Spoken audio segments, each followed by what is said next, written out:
Francis পোডে আজকে আমি আবু মুসা। আমরা আজকে পাইথনের ইন্টারপ্রেটার নিয়ে আলোচনা করব। আচ্ছা, আমি শওকত আলী। আ আমরা পাইথন ইন্টারপ্রেটার নিয়ে আ বেসিক আলোচনা করব আজকে। আমি আর মুসা ২ জন এখানে আছি। আমাদের আগে আউটলাইনটা একটু দেখি কি বিষয়ে মূলত কথা বলবো আমরা। ১ম এ আমরা একটু কথা বলে নেব যে ইন্টারপ্রেটার আসলে কি? তারপর ইন্টারপ্রেটারের অল্প একটু হিস্টোরি দেখব। তারপর আমরা ইন্টারপ্রেটার, কম্পাইলার এই ২ টার মধ্যে আসলে পার্থক্যটা কি? ২ টা আসলে পার্থক্যটা কোথায়?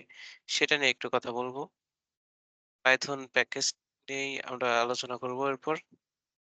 তারপর আমাদের সর্বশেষ কমিউনিটি নিয়ে একটু আলোচনা থাকবে। Python programming language community. আমি শুরু করতেছি কোনটা ইন্টারপ্রেটার কি সেটা দিয়ে। এখন আমাদের ১ম প্রশ্ন ছিল যে ইন্টারপ্রেটার কি? এখন ইন্টারপ্রেটার কি তার উত্তর আমি যদি মেরিয়াম ওয়েবস্টারের ওয়েবসাইটের যে ডিকশনারিটা ওই ডিকশনারিতে আমি যাই। আমি ইন্টারপ্রিটার লিখে সার্চ করলাম। সার্চ করার পরে এরা দিল যে ইন্টারপ্রিটার হইতেছে ১ম এ বলতেছে যে এটা কেউ একজন অথবা কোনো একটা কিছু যার কাজ হচ্ছে ইন্টারপ্রেট করা। মানে এক ধরনের অনুবাদিত করা। ধরেন এখানে একজন আছে বিদেশী, তো সে আবার আমার কথা বুঝে না। আমি আবার বিদেশীর কথা বুঝি না। মাঝখানে আরেকটা লোক আসলো।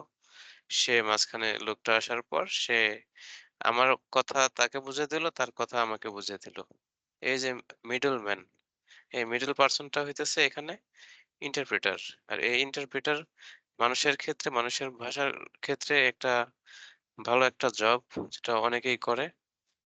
আর বিশেষ করে বর্তমানে যে রোহিঙ্গা আছে বাংলাদেশে, তো রোহিঙ্গা নিয়ে ওইখানে অনেকেই আছে বাংলাদেশী যারা টুকটাক রোহিঙ্গার ভাষা বোঝে। আর মোটামুটি ইংলিশও বোঝে। যে বিদেশি যে বিভিন্ন এই দাতা সংস্থা আছে, সেই দাতা সংস্থাগুলোর লোকজনের সাথে এই ইন্টারপ্রেটার হিসেবে অনেকেই কাজ করতেছে। সেটা সেটা ছিল। আর তা এটা ছিল একটা আমাদের সামাজিক জীবনে যে ইন্টারপ্রেটার। এখানে আমি ছোট্ট একটা ভিডিও আছে ইন্টারপ্রেটার নিয়ে। ভিডিওটা আমি একটু দেখাই। বিষয়টা হচ্ছে এরকম যে আ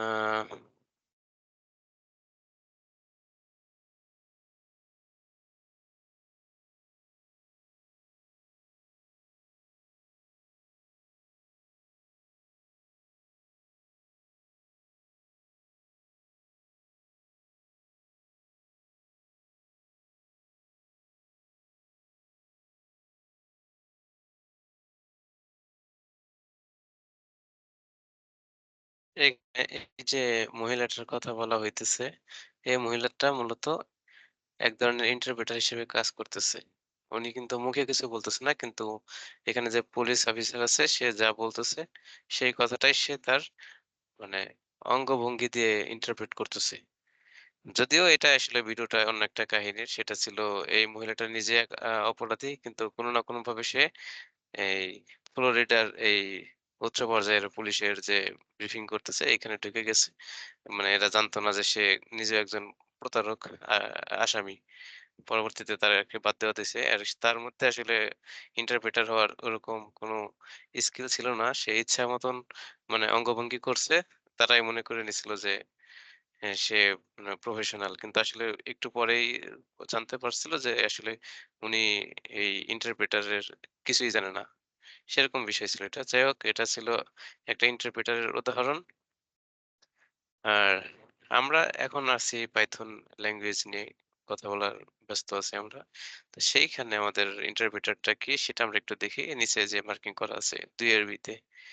এটা হচ্ছে একটা কম্পিউটার প্রোগ্রাম যেটা হাই লেভেল যে ইনস্ট্রাকশন আছে, সেই ইনস্ট্রাকশন গুলো নেক্সট লেভেলে পরবর্তী লেভেলে যাওয়ার আগেই যে লেভেল আছে সেই লেভেলেরটার সাথে এক্সিকিউট করে দেওয়া। ঠিক যেমন ইন্টারপ্রেটার কাজ করে একজন একটা কথা বলতেছে সাথে, সাথে সেই কথাটার অনুবাদ করে দেয়। এরকম হইতেছে ইন্টারপ্রেটার। এই শব্দটাই ইন্টারপ্রেটার। আর এটা ব্যক্তি জীবনে, সামাজিক জীবনে এবং প্রোগ্রামিং এর জীবনেও তাই। ইন্টারপ্রেটার বলতে এটাকে বোঝায়। আর এখন আমরা একটু হিস্টোরি দেখি ইন্টারপ্রেটারের যে ইতিহাস। খুব সামান্যভাবেই দেখবো আমরা। যে ইন্টারপ্রেটারটা মূলত ইন্টারপ্রেটার আর কম্পাইলার এখানে ২ টা বিষয় আসে। একটা হইতেছে ইন্টারপ্রেটার, কম্পাইলার। কম্পাইলারটা কি? সেটা আমরা একটু পরেও দেখব। কম্পাইলার আর ইন্টারপ্রেটার ২ টাই প্রোগ্রামিং ল্যাঙ্গুয়েজ এক্সিকিউট করার জন্য ব্যবহার করা হয়। মানে ইন্টারপ্রিটারটা ১ম ১৯৫২ সালে ব্যবহার করা হয়েছে আর কম্পাইলার করা হয়েছে ১৯৫১ সালে। আ সেখানে আমাদের ফার্স্ট হাই লেভেল যে ল্যাঙ্গুয়েজ ছিল, যে ল্যাঙ্গুয়েজ মূলত হাই লেভেল ল্যাঙ্গুয়েজ গুলো আমাদের ইন্টারপ্রেট করার জন্যই তো ইন্টারপ্রেটার কম্পাইলার দরকার। সেই ল্যাঙ্গুয়েজটা হয়েছিল ১৯৪২ থেকে ৪৫ এর মধ্যে আরকি। আর এরপর থেকে এই কম্পাইলার ইন্টারপ্রেটারের ব্যবহার চলে আসছে। এখন আমরা দেখব ইন্টারপ্রেটার এবং কম্পাইলার এই ২ টা সম্পর্কে একটু আলোচনা করি। ইন্টারপ্রেটেড ল্যাঙ্গুয়েজ যে ল্যাঙ্গুয়েজটাকে বলবে যে এটা ইন্টারপ্রেটেড ল্যাঙ্গুয়েজ তার মানে ওই ল্যাঙ্গুয়েজটা ইন্টারপ্রেটার ব্যবহার করে। আর কোনটা বলবে যে কম্পাইলড ল্যাঙ্গুয়েজ সেটা হচ্ছে সেই ল্যাঙ্গুয়েজটা কম্পাইলার দিয়ে কনভার্ট করে। এই ২ টা বিষয়। এখন আমি এখানে উদাহরণ হিসেবে নিলাম যে ইন্টারপ্রেটেড ল্যাঙ্গুয়েজ আছে যেমন পাইথন, কম্পাইলড ল্যাঙ্গুয়েজ যেমন সি প্লাস প্লাস। এখন ২ টার কিন্তু কাজের পদ্ধতি আলাদা থাকবে। ইন্টারপ্রেটেড এর কাজের পদ্ধতিটা কি? যেমন আমি একটা প্রোগ্রাম লিখলাম। ধরি আমি ১ম এ ইন্টারপ্রেটার এর আলোচনাটাই করি। যে আমি একটা পাইথনে প্রোগ্রাম লিখলাম। লেখার পর সেটা আমি কি করব? আমি রান করতে চাই, তাই না? আমি যখন রান করতে যাব তখনই এটা কি করবে? এই যে ইন্টারপ্রেটারটা আমি তো ইন্টারপ্রেটারটা কল করে তারপরে সেটা সেই ফাইলের নাম দিব। এবার ইন্টারপ্রেটার ওই ফাইলটাকে নিয়ে যা ইচ্ছা তাই করবে। আমাকে সে রেজাল্ট দেখাবে। এটাই তো আমার চাওয়া। তো সেই ইন্টারপ্রেটার করবে কি? এটারে আগে বাইট কোডে কনভার্ট করবে। বাইট কোডে কনভার্ট করার পরে ওই পাইথন যে ইন্টারপ্রেটার আছে তার আবার একটা ভার্চুয়াল মেশিন ক্রিয়েট হবে ওইখানে আছে। সেই ভার্চুয়াল মেশিনে ওই বাইট কোড গুলো একটা ইনস্ট্রাকশনে সিরিজ অফ ইনস্ট্রাকশনে কনভার্ট হবে, ট্রান্সলেট হবে। তারপর সেগুলো মাইক্রোপ্রসেসরে দিবে, মাইক্রোপ্রসেসর সেগুলোকে এক্সিকিউট করবে। হ্যাঁ, এটা ইন্টারপ্রেটারের কাজটা গেল।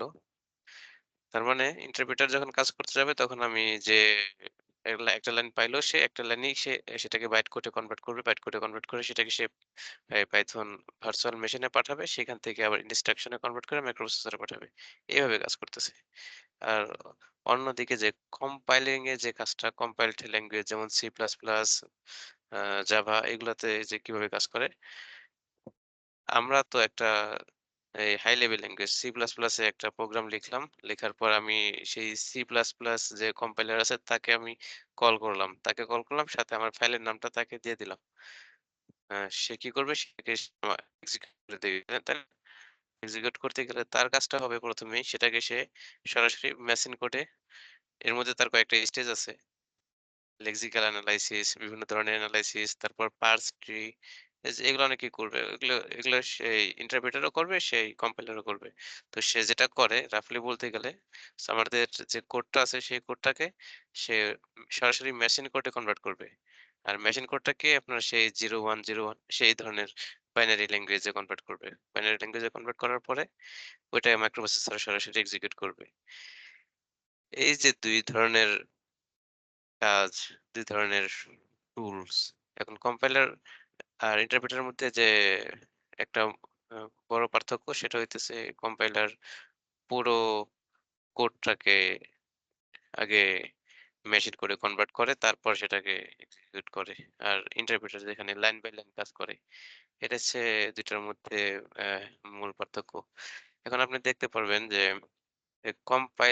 কম্পাইলিং যে ফিচার আছে যে কম্পাইলিং করা হয় যে এই ধরনের ল্যাঙ্গুয়েজ কি, কি আছে? তার মধ্যে আপনি দেখবেন যে সবচাইতে বেশি গুরুত্বপূর্ণ মাদার অফ প্রোগ্রামিং ল্যাঙ্গুয়েজ যেটা এই C, C plus plus, Java, C sharp, Go, Rust, Swift, Kotlin, Fortran, Pascal এগুলো এরকম আরো কিছু আছে যে এগুলো হইতেছে আপনার কম্পাইলিং ল্যাঙ্গুয়েজ। এগুলোকে কম্পাইল করতে হয়। আর অন্যদিকে আমাদের যে ইন্টারপ্রেটেড ল্যাঙ্গুয়েজ আছে সেগুলো Python, JavaScript, Ruby, PHP, Perl আর টেসলা এগুলো আরো কিছু আছে যেগুলো আ ইন্টারপ্রেটেড ল্যাঙ্গুয়েজ যেগুলো ইন্টারপ্রেটার ব্যবহার করা হয় এগুলোকে এক্সিকিউট করার জন্য। এই ছিল ইন্টারপ্রেটার কম্পাইলারের মধ্যে যে মৌলিক পার্থক্যটা। এখন আমরা বুঝলাম, এটুকু অন্তত বুঝলাম যে পাইথন একটা ইন্টারপ্রেটেড ল্যাঙ্গুয়েজ, তাই না?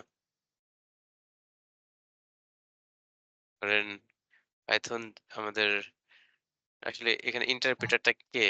পাইথনের ইন্টারপ্রেটারটা কে সেটা আমরা দেখব এখন। আর আমরা পাইথন বলতেছি, পাইথন প্রোগ্রামিং ল্যাঙ্গুয়েজ বলতেছি। আসলে এটার মানে আমি কি বলতেছি সেটা আমরা এখন দেখব। আমাদের এজন্য শুরুতে কি করতে হবে? পাইথনের ওয়েবসাইটে যেতে হবে। আমি ধরে নিতেছি পাইথনের আমরা কিছুই করি নাই এখনো, শুরুও করিনি। তো আমাদের যেতে হবে পাইথনের অফিসিয়াল যে ওয়েবসাইট python.org এটাই গেলে আমরা এখানে দেখবেন যে ডাউনলোড পেজ আছে। ডাউনলোড পেজে গেলে আপনি ডাউনলোড অপশনে যদি যাবেন, এখানে যে লেটেস্ট যে ভার্সনটা আছে সেই ভার্সনটা আপনার অপারেটিং সিস্টেম যেটা সেই অনুযায়ী সিলেক্ট করে ডাউনলোড করে ইনস্টল করে নিবেন। এটা ডাউনলোড করলে কি হবে? আপনি পাইথনের একটা প্যাকেজ ইনস্টল করলেন। পুরা পাইথন প্যাকেজ ইনস্টল করলেন। এবার প্যাকেজ ইনস্টল করার পরে আপনি কি পাইলেন এখানে? এখানে আপনাকে প্যাকেজের সাথে দিয়ে দিছে পাইথন ইন্টারপ্রেটার, যেটা আমরা মূলত আ যা নিয়ে কথা বলতেছি এখন। সে আপনাকে পাইথন ইন্টারপ্রেটারটা দিয়ে দিছে। তার সাথে ইন্টারপ্রেটারের সাথে কিছু স্ট্যান্ডার্ড লাইব্রেরি আপনাকে দিয়ে দিছে। একটা integrated development and learning environment আপনাকে দিয়ে দিছে। একটা পাইথন ইনস্টলার অ্যা প্যাকেজ ইনস্টলার আপনাকে দিয়ে দিছে। আর অফলাইন ডকুমেন্টেশন। ধরেন আপনি এই প্যাকেজটা ইনস্টল করছেন, এবার আপনার আর নেট কানেকশন নাই। সেটা আপনার দরকার হবে না। কারণ আপনি যে ভার্সনের পাইথন প্যাকেজটা ডাউনলোড করলেন, ইনস্টল করলেন, তার যে ডকুমেন্টেশন সম্পূর্ণ ডকুমেন্টেশন আপনাকে অলরেডি দিয়ে দিছে। এখন এটাতে আপনার পুরা প্যাকেজের মধ্যে আছে। যেটা আপনি ডাউনলোড করলে অলরেডি পেয়ে গেছেন। আর তাইলে আমরা এবার মানে কথা বলি যে আসলে আমি যেহেতু ৪ টা ৫ টা জিনিস পাইতেছি। ৫ টা জিনিস পাইতেছি না? যে Python ইন্টারপ্রেটার পাইতেছি, কিছু স্ট্যান্ডার্ড লাইব্রেরি পাইতেছি, IDLE পাইতেছি, পিপ পাইতেছি, ডকুমেন্টেশন পাইতেছি। আমি ১ম এ দেখি যে Python ইন্টারপ্রেটারটা আসলে অ্যা এটার কি? আমাদের যে কোর সিস্টেমটা কি? পুরা পাইথন আমরা বলতেছি, পাইথন করতেছি। এটার মূলত যে আমাদের পাইথন ইন্টারপ্রেটার তেও করতেছি। ইন্টারপ্রেটার এখন আপনি দেখেন যে আমি পাইথন ইন্টারপ্রেটারটা কিভাবে কাজ করে একটু আগেও তো বলা হইছে যে প্রথমে সোর্স কোড থাকবে। সোর্স কোডটাকে সে বাইট কোডে কনভার্ট করবে। সেটাকে আবার তার পার্থ পাইথনের যে ভার্চুয়াল মেশিন আছে সেইখানে নিবে। সেখানে নিয়ে সেই ইনস্ট্রাকশনে কনভার্ট করবে। কনভার্ট করে মাইক্রোপ্রসেসরে দিয়ে দিবে। এখন আমরা কিন্তু সোর্স কোডটা নিজেরাই লিখি। এটা পাইথনের ল্যাঙ্গুয়েজে লিখি আমরা। বাইট কোডটা আমরা লিখি না। এটা পাইথন তৈরি করে এবার কোডটা দেখতে চাই। তো আমরা পাইথন ভার্চুয়াল মেশিনে যাওয়ার পর যে ইনস্ট্রাকশন গুলো তৈরি করে সেটা আমরা আসলে দেখতে পারি না। তারপর মাইক্রোপ্রসেসরে যে এক্সিকিউশন করতেছে সেটাও আমরা দেখতে পারি না। তো আমরা যেটা দেখতে পারি কি বাইট কোড। দেখেন এখানে ২ টা বক্স আছে।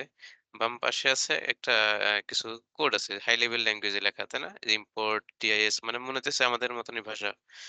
আর এপাশে দেখেন, এপাশে কি আছে? এপাশে আছে হলো আপনার কিছু কোড। আমি বলতেছি। এইখানে এই যে ডিআইএস আছে, এটা একটা প্যাকেজ। আ এটা হচ্ছে পাইথনের একটা প্যাকেজ। সেই প্যাকেজটা দিয়ে আপনি এই, এই কোডের যে বাইট কোডটা কি হয় সেটা দেখতে পারবেন। তো এটা আসলে কল করে দেওয়া হইছে। এটা কল করে দেওয়ার পরে এরকম আউটপুট আসছে। এটা মূলত আপনার এই পুরোটার, হ্যাঁ? পুরোটার যে আউটপুট সেটা আসছে। আর তো পাইথন ইন্টারপ্রেটার আমরা পাইথন ইন্টারপ্রেটারের প্র্যাকটিক্যাল ব্যবহার করব একটু পরবর্তীতেই। এখন দেখেন, আপনি যে সফটওয়্যারটা ইনস্টল করছিলেন, ইনস্টল করলে আপনার এই সি ড্রাইভে যদি উইন্ডোজ হয় সি ড্রাইভে আর অথবা যদি আপনি লিনাক্স ও উবুন্টু লিনাক্স হয় সেক্ষেত্রে আপনার সেই উবুন্টুর যে আহ, উবুন্টুর যে ডিরেক্টরি ইউজার বাইনারি সেইখানে আপনার অথবা অন্য কোনো ফোল্ডারে এরকম একটা ফাইল থাকবে পাইথন। আমার এখানে পাইথন 3.12 ভার্সন তো ওই নামে রয়েছে। এরকম একটা ফাইল থাকবে। তার সাথে আপনার এখানে আবার এই Python 3 নামে একটা শর্টকাট ফাইলও আছে। এই যে আপনার উপরে যে একটা অ্যারো চিহ্ন আছে, এটা বোঝায় যে এটা আসলে মূলত কোনো ফাইল না। এটা হচ্ছে কোনো একটা ফাইলের শর্টকাট ফাইল। আর এটা হচ্ছে মূলত আমাদের সেই 3.12 এই ফাইলের শর্টকাট ফাইল এটা। তাই আবার আপনাদের এই যে ২ টা আছে, এই ২ টা ফাইলের নাম আবার আমাদের সেই পাথে ডিক্লেয়ার করে দেওয়া আছে। এই যে আমাদের যে বাইনারিটাকেই আমরা আমাদের ইউজার যে প্রোফাইল, যেখানে আমি সিএমডি অথবা টার্মিনালে যেয়ে যদি এই যে এই নামটা লিখি, পাইথন 3 লিখি, তো সেই ক্ষেত্রে মূলত এটাকেই সে কল করবে। এটাই যা করার কথা সেটাই করবে। আর এই যে এখানে পাইথন 3.12 এটাই হইতেছে আমাদের ইন্টারপ্রেটার। আমরা মূলত একে নিয়েই কথা বলতেছি। আসেন আমরা একটু টেস্ট করে দেখি। তো যেহেতু পাইথন 3, পাইথন 3.12 এইগুলো আমাদের লিস্টে আছে। তো আমরা পাইথন 3 লিখে দেখব আসলে কি আসে। এই যে আমি এখানে পাইথন 3 লিখে এন্টার দিলাম।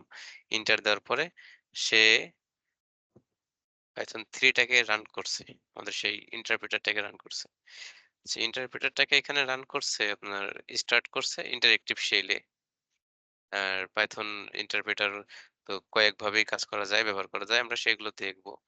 এটা আপাতত দেখতেছি যে আসলে ইন্টারপ্রেটারটা আমরা এখানে ওপেন করলাম টার্মিনালে এসে। আপনার উইন্ডোজে হইলে এখানে সেই সিএমডি সেই উইন্ডোজের যে এস এই কমান্ড প্রম্পট আছে সেখানে যেয়ে আপনার করতে পারবেন। হুম, এরপর দেখেন আমাদের পাইথন ইন্টারপ্রেটারটা আমরা পাইলাম। সে পাইথন প্যাকেজ সফটওয়্যারের মধ্য থেকে। এরপর আমাদের দরকার হইতেছে পাইথন স্ট্যান্ডার্ড লাইব্রেরি। আমরা যেটা বলছিলাম যে স্ট্যান্ডার্ড লাইব্রেরিও নাকি আমাদের সাথে দিয়ে দেয়। আমরা এবার স্ট্যান্ডার্ড লাইব্রেরিটা দেখব। যে স্ট্যান্ডার্ড লাইব্রেরিতে কি, কি আছে? আমরা এটা একটু সার্চ করে দেখি। যে একটা পাইথনের যে স্ট্যান্ডার্ড লাইব্রেরি আছে, লাইব্রেরিতে আমরা কি, কি পাবো দেখেন।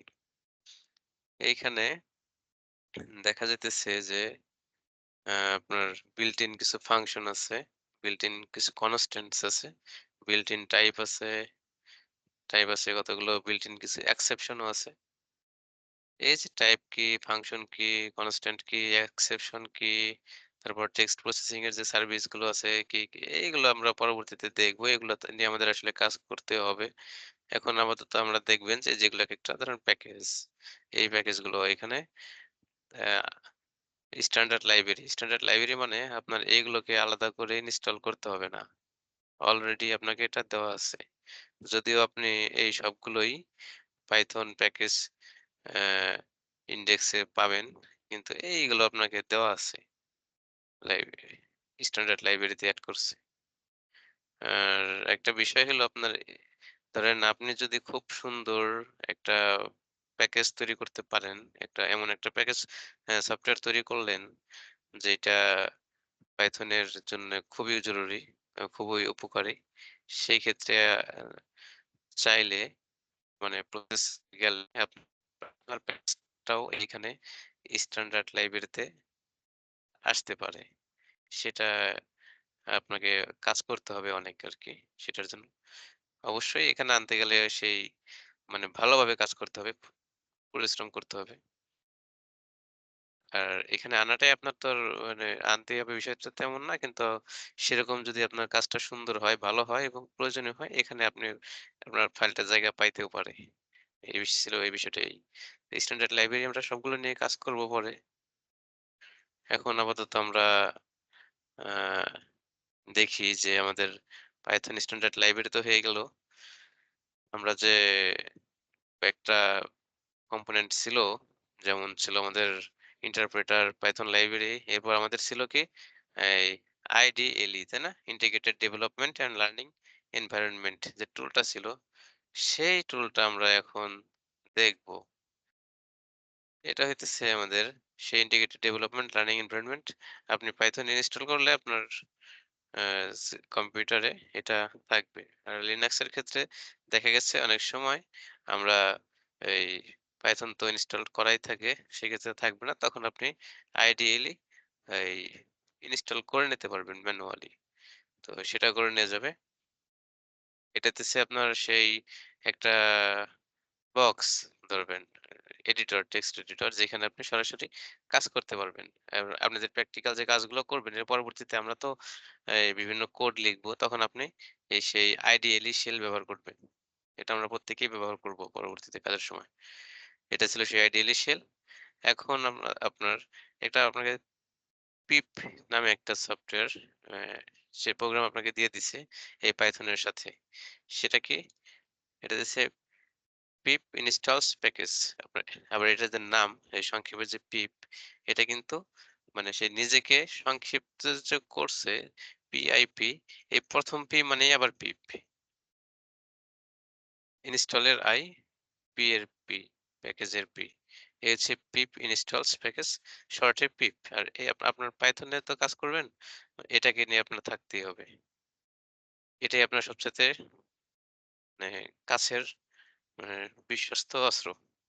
আপনার কোনো একটা প্যাকেজ ইনস্টল করতে গেলে এটা লাগবে। আর প্যাকেজ ইনস্টল করতেই হবে আপনি কোনো একটা কাজ করতে গেলে। এই প্র্যাকটিক্যালি যখনই কাজ করতে যাবেন। সেই পিপ ইনস্টল, তারপর আপনার লাস্টে যে, যে শেষের যে পিপ আছে এখানে হচ্ছে আপনার সেই প্যাকেজটা, যে প্যাকেজটা আপনি ইনস্টল করতে চাইতেছেন। ঠিক আছে? ১ম ২ টা যে ওয়ার্ড আছে পিপ ইনস্টল এটা থাকবে। এগুলো আমরা পরবর্তীতে দেখব। সামনাসামনি দেখব আসলে এটা কই থেকে আসছে। এই দেখেন সেই পাইথন প্যাকেজ ইনডেক্স এর যে রিপোজিটরি, যে মেইন যে ওয়েবসাইটটা, আমরা যদি একটু সেই ওয়েবসাইটে ঢুকি, ওয়েবসাইটে ঢুকলে দেখতে পারবো যে আমাদের এখানে তো এই প্রায় ৬,০০,০০০ প্রজেক্ট আছে, ৫,৭২,০০০। তো সেইখানে দেখেন এখানে কিন্তু এই ৮,৫৯,০০০ এটা ইউজার আছে, অ্যাক্টিভ ইউজার আছে এখানে। ধরেন আপনি একটা প্যাকেজ খুঁজতেছেন, সার্চ একটা প্রজেক্ট খুঁজতেছেন যে কি বলে? আ রিকোয়েস্ট। আমাদের যে সেই HTTP রিকোয়েস্ট টা দরকার হয়, সেরকম একটা রিকোয়েস্ট দিলাম। দেখেন এখানে সেই রিকোয়েস্ট নামে কতগুলো প্যাকেজ অলরেডি আছে। আ ধরেন এটা রিলিজ এটাতে আছে কবে? আমি এটাই ওপেন করলাম। রিকোয়েস্ট কস্টিং রিকোয়েস্ট 2 নামে একটা আছে। তো এটাতে ঢুকি। ঢোকার পর আপনার এইগুলোর আবার verified by Python package index, এগুলো ভেরিফাইড আছে। আমরা এটার যে ডিটেইলস, এখানে আবার প্রত্যেকটা প্রজেক্টের ডিটেইলস এর জন্য হোম পেজ বা কোনো একটা ডকুমেন্টেশন এর পেজ দেওয়া থাকবে। যেমন এটার জন্য আছে এই, আমি এখান থেকে গেলে এটার যে ব্যবহারটা সেটার ডিটেইলস এ পেয়ে যাবো আরকি। যদিও এটার ওইভাবে ব্যবহারটা লেখা নাই এখানে। আ আমরা এভাবে পাবো আরকি। তো যত প্যাকেজ আছে দেখেন এই যে এখানে দেওয়া আছে পিপ ইনস্টল রিকোয়েস্ট টু, আমরা সেটা নিয়ে ইনস্টল করতে পারবো। এটা আমাদের পরবর্তীতে কাজে আসবে যখন তখন আমরা দেখব। আর এরপরে আসেন আমাদের যে আরেকটা কম্পোনেন্ট পাইথনের সাথে দিয়ে দিছে, সেটা হইতেছে বলছিলাম অফলাইন ডকুমেন্টেশন, তাই না? তো এবার অফলাইন ডকুমেন্টেশনটা আপনার আপনাকে তো দিছে, সেটা কিভাবে অ্যাক্সেস করবেন? দেখবেন যে উইন্ডোজের ক্ষেত্রে আপনি স্টার্টে যে ক্লিক করলে ওইখান থেকে পাবেন, দেখতে পাবেন। কিন্তু আবার লিনাক্সের ক্ষেত্রে পাবেন না। এইখানে একটা বিষয় আমি বলে রাখি। এই যে ১ম এ যে ডলার সাইন আছে, এটা হইতেছে আপনাকে টার্মিনাল বোঝানোর জন্য ব্যবহার করা হয়। আপনি এই যেহেতু পাইথন স্ক্রিপ্টের কাজ করা শুরু করবেন, তো সেই ক্ষেত্রে আপনাকে এই চিহ্নটা সবসময় দেখবেন। কোন একটা আর্টিকেল পড়বেন অথবা কোথাও কোনো কোড দেখবেন, সেক্ষেত্রে আপনাকে ১ম এ এটা দেবে। এটা দেওয়ার মানে হইতেছে সে আপনার এটা ইউজার, এটা বোঝাইতেছে। মানে আপনার সেই টার্মিনাল বা সিএমডি। তো তারপরে থেকে যে লেখাটুকু আছে সেটা হচ্ছে আপনি গুরুত্ব দিবেন। এই পর্যন্ত আপনার গুরুত্ব এটা দেখার দরকার নাই। এটা তার মানে হইতেছে এটা আপনার টার্মিনাল। আর অফলাইন ডকুমেন্টেশন দেখার জন্য আপনার ২ টা অপশন এখানে আছে। ধরেন একটা হইতেছে আপনার এখানে একটা লোকাল সার্ভার ক্রিয়েট করে। এই ১ম যে অপশনটা আছে না? ১ম অপশনটা আছে হচ্ছে আপনার পাইথন ৩, তারপর ড্যাশ এম, পাইডক, ড্যাশ বি। এই কোডটার কাজ হইতেছে আপনার যে পাইথন 3 এর এটা মডিউল আকারে এটা এক্সিকিউট করবে। কাকে এক্সিকিউট করবে? যে পাইডক নামে। আপনি দেখছেন যে আমাদের এই যে ওইখানে আমরা যে পাইথন ইন্টারপ্রিটারটা দেখলাম সেখানে আমাদের পাইডক 3 নামে এক ফাইল ছিল। কিন্তু এখানে আমরা পাইডক লিখতেছি সেখান থেকে সে পাইথন 3 তো সে পাইথন 3 এর জন্য পাইডক যত ভার্সন আছে সেটা সে বের করে নেবে। আর যদি আমরা এইভাবে না লিখতাম ডিটেইলস এ যে পাইথন 3 কে ইন্ডিকেট না করতাম, আমরা কিন্তু সরাসরি পাইডক 3 লিখতে পারতাম। কারণ আমাদের সেই বাইনারি যে ফোল্ডার সেই ফোল্ডারে কিন্তু পাইডক 3 নামে নিজেই আছে। সরাসরি আমরা এখান থেকে ব্যবহার করতে পারি। একই কাজ করবে। এটা দিচ্ছে তাকে সে লোকালি সার্ভারটা সে ওপেন করে দেখাবে। সেটা কেমন দেখাবে? আপনার এই যে এরকম আসবে। এরকম একটা লোকাল ঠিক আছে? এখানে আপনি ক্লিক করলে সেটার ডিটেইলস এ পেয়ে যাবেন। যা কিছু ডকুমেন্টেশন এ যা কিছু এখানে থাকা দরকার এদের। এর পরেরটা হইতেছে আপনার যে আমাদের কোন একটা বিষয়ে ধরেন লোকাল সার্ভার ওপেন করার দরকার নাই। আমরা যে সিএমডি তে অথবা টার্মিনালে আছি, সেখান থেকেই ওপেন করে দেখতে চাই। যে সেই ক্ষেত্রে আপনাকে কি টাইপ করতে হবে? যে pydoc3 ওএস মানে হইতেছে আপনার এইখানে এটা সেই মূলত আপনি কোন বিষয়টার উপর জানতে চান? কোন প্যাকেজটার উপর জানতে চান? ঠিক আছে? তার নাম। আমি যেমন ওএস প্যাকেজের উপর জানতে চাই। ওএস এর ডিটেইলস এখানে দিয়ে দিছি। আর এটা ছিল মূলত ডকুমেন্টেশন আপনার যে ডকুমেন্টেশনটা তারা দিয়ে দিয়েছে সেটাকে কিভাবে অ্যাক্সেস করবেন তার উপর। যদিও আপনি যেহেতু কাজ করবেন সবসময় আপনার ইন্টারনেট কানেকশন তো বেশিরভাগ থাকবেই। আর আপনার কোনো কিছু দরকার হলে আপনি তো অনলাইন থেকেই দেখে নিবেন। অফলাইনটা দেখবেন না। তারপরেও এটা আছে সেটা বললাম। আর এখন ধরেন আমরা তো মোটামুটি জানলাম পাইথন ইন্টারপ্রেটারটা। এখানে জানার পরে আর এটার বিষয়ে আসলে কোনো প্রশ্ন আছে আপনার?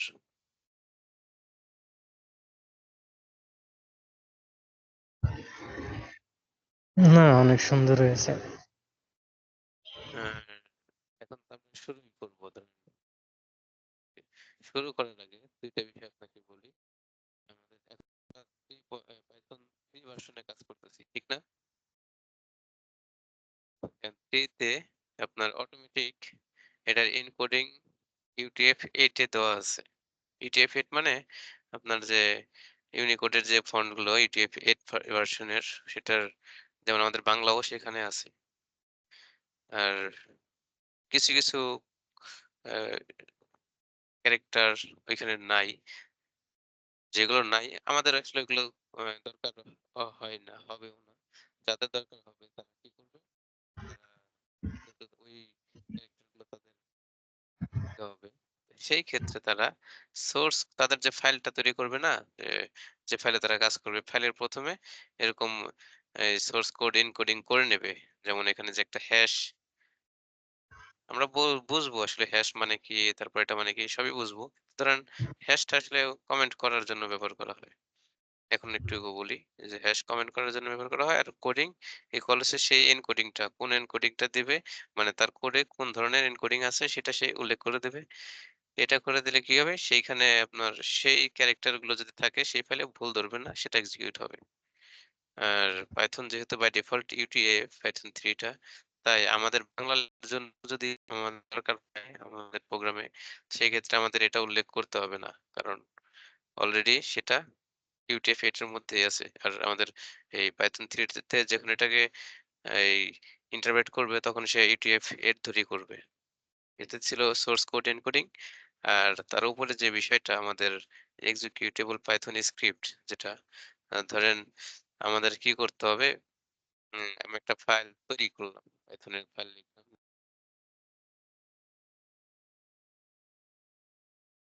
এই ইন্টারপ্রেটারটাকে আগে ডাকতে হবে, তাই না? ইন্টারপ্রেটারটাকে আমাদের লিখতে হবে যে পাইথন সি তারপরে স্পেস দিয়ে ফাইলের নামটা লিখবো। এটা টার্মিনালে যে এরকম করার সময় ধরেন এটার একটা বিকল্প আছে সেটা হলো আপনি ১ম এ এটা এই শেবাং বলে। আপনি ১ম এ হ্যাশ এক্সক্লেমেশন স্পেস দিয়ে আপনি যে user binary ENV space Python 3 এটার মানে হইতেছে আপনার পাইথন 3 আপনার কম্পিউটারে যে ফোল্ডারেই থাকুক আমি কিন্তু এটা পাইথনের এই উবুন্টুর কথা বলতেছি, লিনাক্সের কথা বলতেছি। আপনার এটা যে ফোল্ডারেই থাকুক এটা পাইথন 3 তে সে ইন্টারপ্রেট করবে। এজন্য এই কোডটা সেখানে লিখে দিতে হইতেছে। আর এটা হইতেছে আপনি এটা করলে সুবিধা কি? এটাকে যখন আপনি সেই ফাইলটাকে রান করবেন, রান করতে গেলে ১ম এ Python বা Python 3 লেখা দরকার নাই। সরাসরি Python এর ওই সেই ফাইলটাকেই আপনি সরাসরি কল করবেন। কল করলেই হয়ে যাবে। এই যে কথা ২ টা বললাম না? ওই যে এটা executable Python script, এটা আমরা পরে প্র্যাকটিক্যালি দেখব। যখন দেখব তখন আসলে এটা ব্যবহার করলে আসলে কতটুকু সুবিধা পাওয়া যায় সেটাও আমরা ক্লিয়ার হয়ে যাব। তো এখন Python সম্পর্কে Python এর যে ইন্টারপ্রেটার, ইন্টারপ্রেটার সম্পর্কে আপনার আ মতামতটা কি বলেন? এটা যেহেতু আমরা এটা নিয়ে কাজ করব। এটা কি আপনার কাছে কি মনে হইতেছে? জটিল কিছু, বা এখানে আসলে বোঝার কি আছে বা কি করা দরকার এটা নিয়ে কাজ করতে গেলে, এটার সাথে জড়াইতে গেলে কি করা দরকার বলেন? না, এটা জটিল কিছু না। জানা থাকা ভালো। জানা হইছে ভালো হইছে। আর যেকোনো ল্যাঙ্গুয়েজ নিয়ে কাজ করলে অবশ্য তার একদম শুরু থেকে খুঁটিনাটি সবকিছু জানা উচিত। তাহলে সামনে যে এমন অনেক কিছু আছে যে সমস্যায় পড়তে হয় না। না, আমার কাছে তেমন কঠিন মনে হয়নি। সহজই। আর এটা তো তেমন কোনো কঠিন জিনিসও না। রাইট। আর ঠিক আছে। আমরা পরবর্তী যে মিটিংটা করব, পরবর্তী মিটিং থেকে আমাদের এই প্র্যাকটিক্যালি কাজে হাত দিব। আমরা প্রোগ্রাম করব, কোড লিখব। আজকে পর্যন্ত ছিল আমাদের যে অস্ত্র ইন্টারপ্রেটার, সেই অস্ত্রটা আমরা আজকে একটু ঝালাই করলাম। এর পরবর্তী যে ভিডিও হবে সেদিন থেকেই আমরা কাজ করব। তো এখন আমরা একটু পাইথনের যে কমিউনিটি সেটা সম্পর্কে কথা বলব। আ